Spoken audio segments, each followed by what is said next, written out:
विशेषः लाभ संत संगी. त्या संतांच्या संगतीमध्ये तुम्हाला काला प्राशन करायला मिळेल म्हणून त्या संतांचं भजन करा. ज्ञानदेव तुकाराम ज्ञानदेव तुकाराम ज्ञानदेव तुकाराम ज्ञानदेव तुकाराम ज्ञानदेव तुकाराम ज्ञानदेव तुकाराम ज्ञानदेव तुकाराम ज्ञानदेव तुकाराम तुकाराम तुकाराम तुकाराम तुकाराम हे तुकाराम तुकाराम तुकाराम तुकाराम तुकाराम तुकाराम तुकाराम तुकाराम तुकाराम तुकाराम तुकाराम.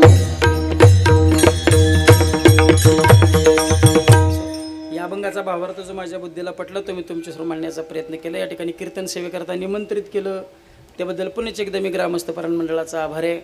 या कीर्तन सेवेला गायनाची गोड साथ केली ते महाराष्ट्रातील सुप्रसिद्ध भजन सम्राट आदरणीय आमचे भगुरे गुरुजी यांच्याकरता जोरात सर्वांनी टाळ्या वाजवायचे. त्यांचे या ठिकाणी दर्शन घेतो. मृदंग सम्राट मृदंग रत्न मृदंगलंकार जेवढ्या मृदंगाचे काही पदवी असतील त्या कमी असतील आमचे विकासजी महाराज बेलुकर त्यांच्याकरता एकदा सर्वांनी जोरात टाळ्या वाजवायचे. या ज्ञानेश्वरी पारायणसोळचे व्यासपीठ चालक आदरणीय पूजनीय प्रमश्रद्धेय मारुती महाराज निगडीकर त्यांचे या ठिकाणी दर्शन घेतो. भजन सम्राट आमचे अनिरुद्ध बापू नालेगावकर त्यांचे या ठिकाणी दर्शन घेतो. त्यांच्याकरता एकदा सर्वांना जोरात टाळ्या वाजवायचे. आमचे माऊली महाराज मुळे त्यांच्याकरताही एकदा सर्वांनी जोरात टाळ्या वाजवायचे. त्यांचे या ठिकाणी दर्शन घेतो. आमचे ऋषी महाराज संदीप महाराज रोहित मराठी प्रेम आदरणीय आमचे आबा किरण महाराज आदी सर्व गुणीजन टाळकरी मंडळी सर्वांचं दर्शन घेतो. आपले आदरणीय दादा गेले 4-5 दिवस ते या ठिकाणी आपल्या गावाच्या या सप्ताहाकरता भेट देण्याकरता येत असतात. एकदा दादांकरता सर्वांनी जोरात टाळ्या वाजवायचे. दादांचं या ठिकाणी मी दर्शन घेतो. सर्व टाळकरी मंडळी सर्वांचं दर्शन घेतो. स्पीकरची उत्तम व्यवस्था असणारे आमचे केशवदादा त्यांच्याही करता एकदा सर्वांनी जोरात टाळ्या वाजवायचे.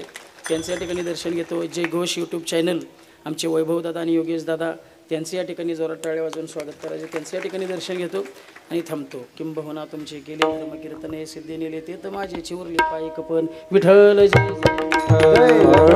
जय जय जय